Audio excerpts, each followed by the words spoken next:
Hello friends, एक बार फिर से आपका स्वागत है आपके अपने दैनिक स्टडी पॉइंट यूट्यूब चैनल में। और देखिए आज एक बार फिर एक वीडियो लेकर आए हैं। और इस वीडियो में ना देखिए इसमें हरियाणा पंचायत राज की 1 से और 280 तक की धाराएं रहेगी। तो देखिए फ्रेंड्स, जैसा कि आप सभी को पता है कि ग्राम सचिव का जो एग्ज़ाम हुआ था 9 और 10 जनवरी को, वह एग्ज़ाम कैंसिल कर दिया गया है। तो उसमें ना यहाँ से क्वेश्चन पूछे गए थे। तो देखिए ये एग्ज़ाम अब कभी भी हो सकता है, तो यहाँ से क्वेश्चन फिर से बनेंगे। तो चलिए देखते हैं 1 से और 280 तक की धाराएं। तो देखिए इसमें जो पहला अध्याय है इसमें धारा रहेगी पहली, जिसमें लघु शीर्षक सीमा और प्रारंभ ये रहेगा। और दूसरी धारा है इसमें रहेगी परिभाषाएं। आगे है द्वितीय अध्याय, इसमें है ग्राम पंचायतों के लिए लागू सामान्य प्रावधान, पंचायत समितियां और जिला परिषद। और देखिए इसमें जो तीसरी धारा है वह रहेगी ग्राम पंचायत, पंचायत समितियों और जिला परिषद की अवधि। चौथी में रहेगी शपथ, पांचवी में रहेगा इस्तीफा, छठा में रहेगा आकस्मिक रिक्त की पूर्ति। फिर आता है भाग द्वितीय, इसमें अध्याय 3 है। इसमें है सभा क्षेत्र और निर्माण का संचालन, ग्राम सभा और ग्राम पंचायत। इसमें जो धारा है 7वीं धारा, इसमें आता है सभा क्षेत्र का सीमांकन। 8वीं धारा में आता है ग्राम पंचायत की स्थापना और संविधान। 9वीं धारा में आता है ग्राम पंचायतों में सीटों का आरक्षण। 10वीं धारा में आता है पदभार। 11वीं में है बैठक और ग्राम सभा का कोरम। आगे है 12वीं धारा है, इसमें है ग्राम सभा की शक्तियां और उनके कार्य। आगे है अध्याय 4, इसमें है ग्राम पंचायत व्यवसाय, कर्तव्य और समारोह। तो देखिए इसमें जो धारा है 13, इसमें है ग्राम पंचायत और कोरम की बैठक। 14 में है ग्राम सचिवों की नियुक्ति। 15 में है ग्राम सचिवों के कर्तव्य। 16 में है अन्य नौकर का रोजगार। 17 में है संशोधन या निरस्त्रीकरण। आगे है ग्राम पंचायत के रिकॉर्ड, संपत्ति और दायित्व उन्हें सौंपने के लिए। तो देखिए ग्राम पंचायत के जो रिकॉर्ड है, संपत्ति है, उनके दायित्व है, ये रहेंगे धारा 18 में। धारा 19 है, इसमें है सरपंच के अधिकार, कार्य और उनके कर्तव्य। 20 में है ग्राम पंचायत के काम पर रिपोर्ट। 21 में है ग्राम पंचायत के कार्य और कर्तव्य। 22 में है उप समिति और स्थानीय समितियां। 23 में है पंचायत समिति के कार्य जिन्हें आयोजित किया जा सकता है। 24 में है अतिक्रमण और उपद्रव को हटाने के लिए बिजली की आवश्यकता। 25वीं धारा में है सामान्य आदेश बनाने की शक्ति। 26 में है अब दीदी के नक्शे की तैयारी। आगे है किसी विशेष या सामान्य की अवज्ञा के लिए दंड, ग्राम पंचायत का आदेश। 28 में है अपील। 29 में है शूद्र अधिकारियों के कदाचार के बारे में पूछताछ करने और रिपोर्ट बनाने की शक्ति। आगे है 30 में करों और अन्य देय राशि के संग्रह के लिए अनुबंध करने की शक्ति।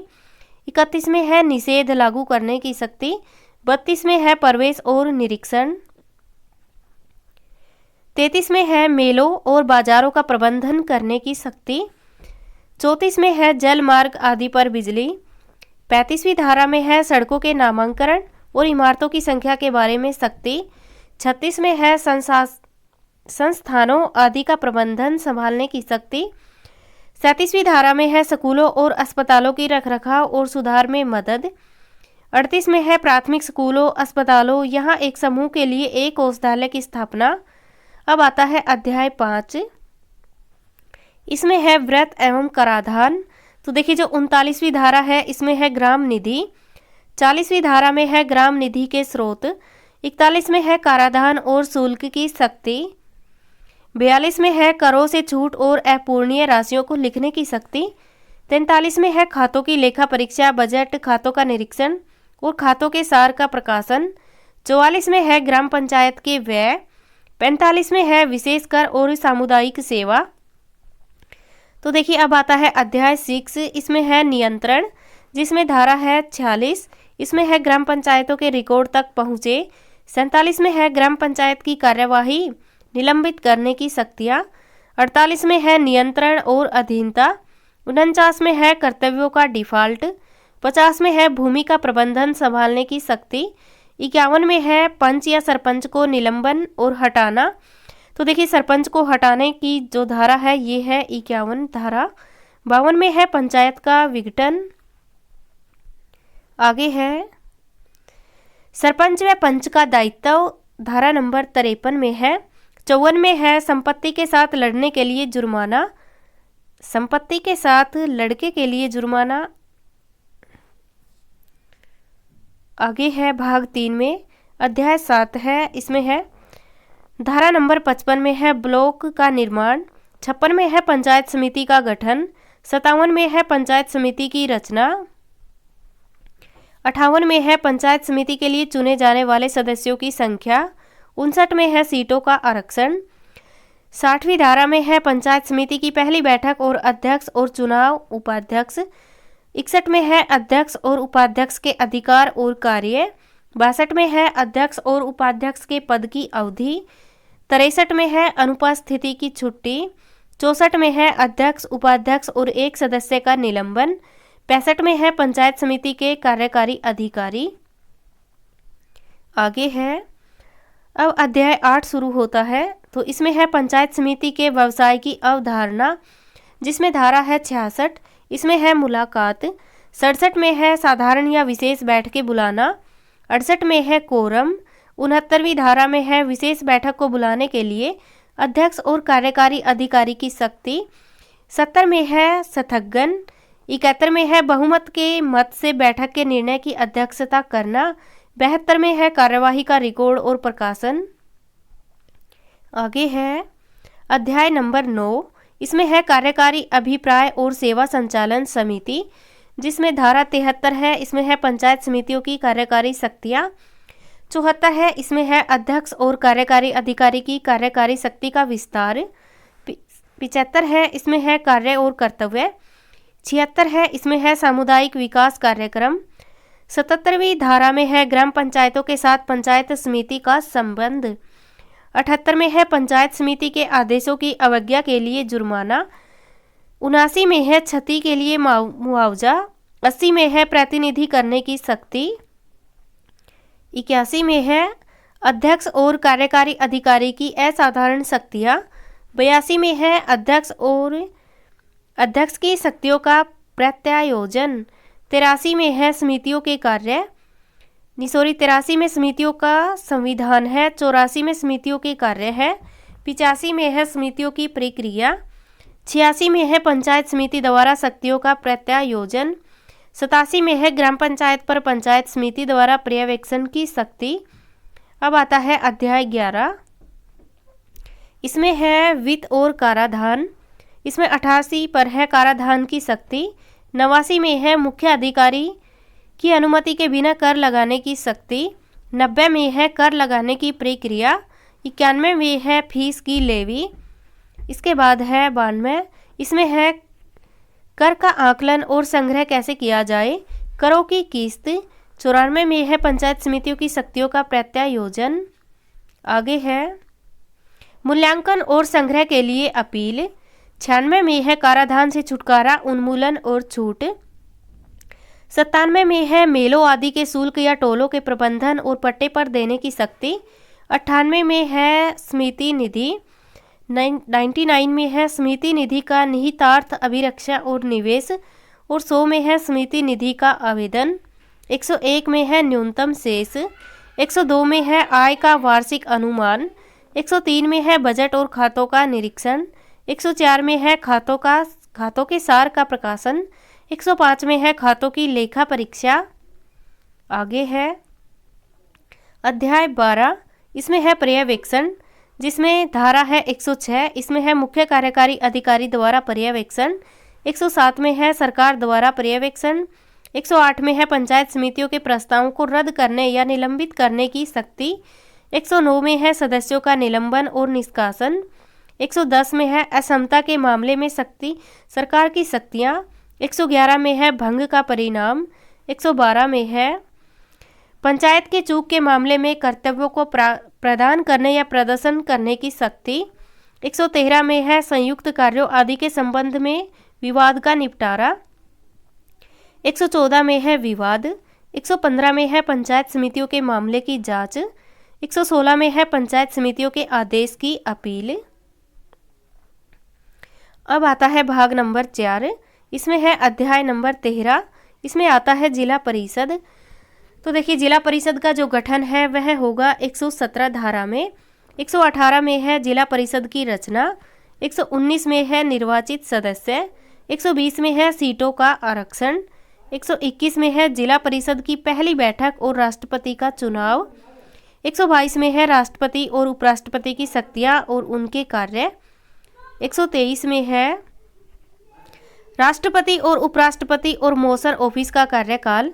124 में है अनुपस्थिति की छुट्टी। 125 में है नए राष्ट्रपति को प्रभार सौंपने से इनकार करने का पर जुर्माना। अब आता है अध्याय नंबर 14, इसमें आता है व्यापार करना और इसमें है धारा नंबर 126, इसमें है बैठक। 127 में है साधारण या विशेष बैठक बुलाना। 28 में है कोरम। 29 में है विशेष बैठकों को बुलाने के लिए राष्ट्रपति और मुख्य कार्यकारी अधिकारी की शक्तियाँ। 130 में है शतकगण। 131 में है बहुमत के मत से बैठक और निर्णय का अधिकार प्रस्तुत करना। 132 में है कार्यवाही कर रिकॉर्ड प्रकाशन। अब आता है अध्याय नंबर 15, इसमें है जिला परिषद के कार्यकारी व्यवहार और सेवा, जिसमें धारा है 133, इसमें है मुख्य कार्यकारी अधिकारी और अन्य कर्मचारियों की नियुक्ति। 134 में है मुख्य कार्यकारी अधिकारी और अन्य अधिकारियों के कार्य और अधिकार और कर्तव्य। 135 में है मुख्य कार्यकारी अधिकारी के अधिकार, अभिलेखों आदि अधिकार। 136 में है अधिकारियों को सलाह देने के लिए बुलाने की शक्ति। अब अध्याय आता है 16, इसमें है जिला परिषदों के कर्तव्य और सम्मान। इसमें धारा है 137, तो इसमें है जिला परिषद के कर्तव्य और कार्य। 138 में है सरकार की ओर से कार्य आदि करने के लिए जिला परिषद की शक्ति। 139 में है समितियाँ। 140 में है समितियों की प्रक्रिया। 141 में है जिला परिषद द्वारा शक्तियों का प्रत्यायोजन। 142 में है जिला परिषद की सामान्य शक्तियाँ। 143 में है अनुबंध बनाने की विधि। अब आता है अध्याय नंबर 17, इसमें है संपत्ति, वित्त और कराधान। तो देखिए 144वीं धारा है, इसमें है जिला परिषद की संपत्ति। 45 में है जिला परिषद कोष। 146 में है जिला परिषद कोष का आवेदन। 147 में है कराधान की शक्ति। 148 में है कर लगाने की प्रक्रिया। 149 में है फीस की लेवी। 150 में है कर का आकलन और संग्रह कैसे किया जाए। 151 में है करों की किस्त। 152 में है बजट और 153 में है लेखा। आगे है 154 में है ऑडिट। और अब आता है अध्याय नंबर 18, इसमें है जिला परिषद का समर्थन, जिसमें धारा है 155, इसमें है निरीक्षण और पर्यवेक्षण की शक्ति।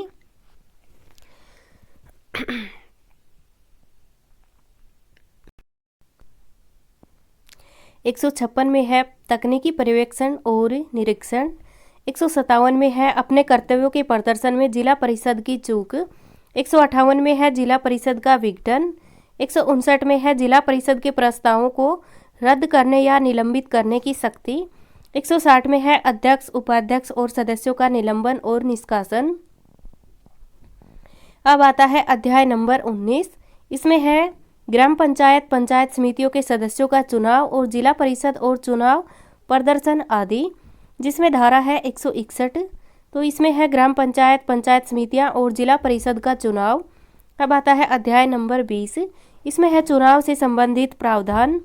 तो देखिए इसमें जो धारा है वह है 162। इसमें है चुनावी विभाजन। 163 में है प्रत्येक चुनावी प्रभाग के लिए मतदाताओं की सूची। 164 में है मतदाता सूची की तैयारी। 165 में है मतदाता के रूप में पंजीकृत होने के लिए योग्य व्यक्ति। 166 में है मतदाताओं की सूची। 167 में है एक से अधिक मतदाता की सूची में शामिल न होने वाले व्यक्ति का नाम। आगे है 168 में है मतदाता की सूची में एक से अधिक बार शामिल नहीं होने वाले व्यक्ति का नाम। 169 में है सरकारी कर्मचारियों की उपलब्धता। 170 में है दीवानी न्यायालयों का क्षेत्राधिकार। 171 में है झूठी घोषणा करना। 172 में है सूची की तैयारी आदि के संबंध में आधिकारिक कर्तव्य का उल्लंघन। 173 में है व्यक्ति मतदान करने और निर्वाचन होने के लिए योग्य। 174 में है प्रतिबंध या एक साथ या दोहरी सदस्यता। 175 में है अयोग्यता। 176 में है न्यायाधीश और प्रक्रिया द्वारा चुनाव जांच की वैधता का निर्धारण। 178 में है यदि चुनाव अवैध है तो ताज़ा चुनाव होना। इसके बाद है 179, इसमें है सरकार की सेवाओं की आवश्यकता के लिए राज्य चुनाव आयोग की सख्ती। 180 में है मतदान केंद्र में या उसके आसपास की हत्या पर प्रतिबंध। 181 में है मतदान केंद्र में या उसके आसपास अव्यवस्थित आचरण करने के लिए जुर्माना। 182 में है मतदान केंद्र पर कदाचार के लिए दंड। 183 में है मतदान की गोपनीयता का रखरखाव। 184 में है मतदान आदि में उम्मीदवारों के लिए कार्य नहीं करना या मतदान को प्रभावित करना। 185 में है चुनाव के संबंध में आधिकारिक कर्तव्य का उल्लंघन। 186 में है मतदान केंद्र से मत पत्रों का निष्कासन अपराध होना। 187 में है अन्य अपराध और दंड। 188 में है कुछ अपराधियों का अभियोजन। अध्याय 21 में आता है कई तरह का, जिसमें 189 में है संयुक्त कार्य और उपक्रम। 190 में है सरकार द्वारा प्रदत्त अतिरिक्त धनराशि। 191 में है ग्राम पंचायत समिति और क्षेत्र के परिवर्तन का प्रभाव। इसके बाद आता है 192, इसमें आता है अनियमितता का दोष कार्यवाही कोने छोड़ना। 193 में है सरकारी कर्मचारी को ग्राम पंचायत के निपटान में रखा जाएगा। 194 में है स्थानीय प्राधिकरण। 195 में है अधिकारियों की बैठक में भाग लेने का अधिकार। 196 में है सरकार और निर्देशक की सामान्य शक्तियाँ। 197 धारा में है लोक सेवक बनने के लिए नौकर। 198 में है गवर्नमेंट एम्प्लॉइज नियम।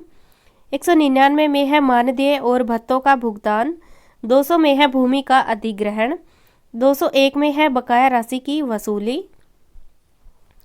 202 में आता है उधार लेने की शक्ति और 3 में है शक्तियों का प्रत्यायोजन। 204 में है कार्यवाही की पट्टी।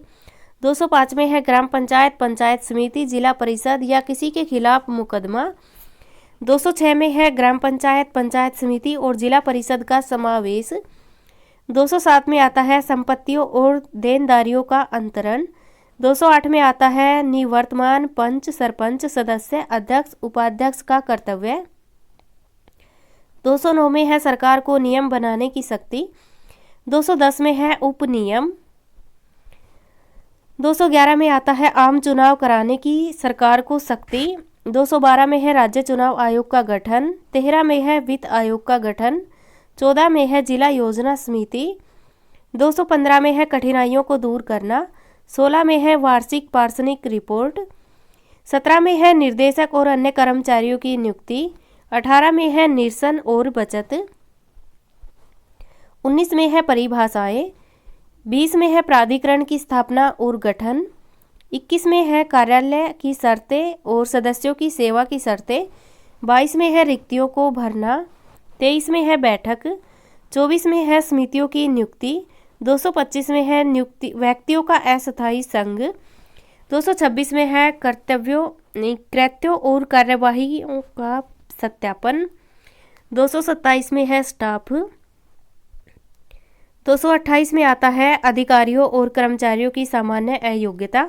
229 में है प्राधिकरण के उद्देश्य। 230 में है प्राधिकरण के कर्तव्य और कार्य। 231 में है भूमि का उपयोग और निपटान। 232 में है स्थानांतरण की शर्तों के उल्लंघन के लिए बहाली और जमानत। 233 में है निधि का अधिकार। 234 में है उधार लेने और अग्रिम करने के लिए प्राधिकरण की शक्ति। 35 में है ऋण के ब्याज और पुनर्भुगतान के लिए भुगतान की प्राथमिकता। 236 में है बजट। 37 में है लेखा और लेखा परीक्षा। 238 में है वार्षिक रिपोर्ट। 239 में है भविष्य निधि। 240 में है प्राधिकरण द्वारा प्रत्यायोजन। 241 में है नियम बनाने की शक्ति। 242 में है प्रवेश की शक्ति और 243 में है दंड।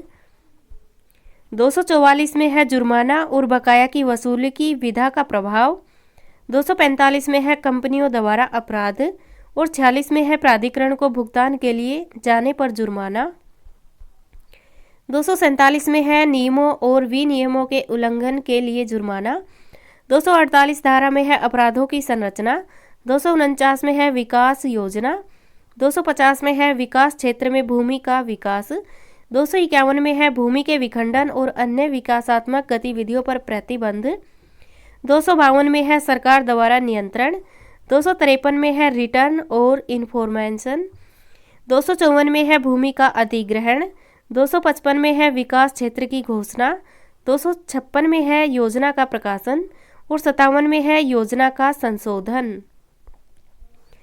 अब आती है धारा नंबर 258। इसमें है इसके द्वारा नियुक्ति किसी भी व्यक्ति की सरकार व्यायाम और कर्तव्यों का पालन कर सकती है। 259 में है अपील। 260 में है प्राधिकरण का विघटन। 261 में है प्रतिनिधि को शक्ति। 262 में है नियम बनाने की शक्ति। 263 में है सदस्यों को हटाने की शक्ति। 264 में है प्राधिकरण को अनुदान और अग्रिम और ऋण देने की सरकार की शक्ति। 265 में है कठिनाइयों को दूर करना। 266 में है सुख सुविधाओं को विस्तार। 267 में आता है लोक सेवक होने के लिए सदस्य और अधिकारी और कर्मचारी। 268 में है न्यायालयों का क्षेत्राधिकार। 269 में है अभियोजन के लिए स्वीकृति। 270 में है नोटिस आदि की सेवा। 271 में है उचित समय तय करने के लिए नोटिस आदि। 272 में है प्रमाणीकरण। 273 में है प्राधिकरण के अभिलेखों के प्रमाण की विधि। 274 में है सदस्य अधिकारियों और अन्य कर्मचारियों को बुलाने पर प्रतिबंध। 275 में है सद्भाव में की गई कार्यवाही का संरक्षण। 276 में है पुलिस के साथ प्राधिकरण का संबंध। 277 में है अपराधियों की गिरफ्तारी। 278 में है छूट और 279 में है बचत और 280 में है आराम करने की शक्ति। तो देखिए फ्रेंड्स, ये है पंचायती राज की 1 से और 280 तक की धाराएं। देखिए यहाँ से ना क्वेश्चन पूछा गया था, 3 या 4 क्वेश्चन पूछे गए थे यहाँ से। तो आगे भी ये एग्ज़ाम जब भी कभी होगा तो यहाँ से क्वेश्चन फिर से पूछे जाएंगे। तो देखिए, ये वीडियो आपको अच्छी लगी हो तो इसे लाइक करना, शेयर भी कर देना। और अगर आप पहली बार हमारे चैनल पर आए हैं तो चैनल को सब्सक्राइब कर लेना और बेल आइकन के बटन को दबा लेना, ताकि हम कोई भी वीडियो डालें तो उसका नोटिफिकेशन आप तक आता रहे। Thank you.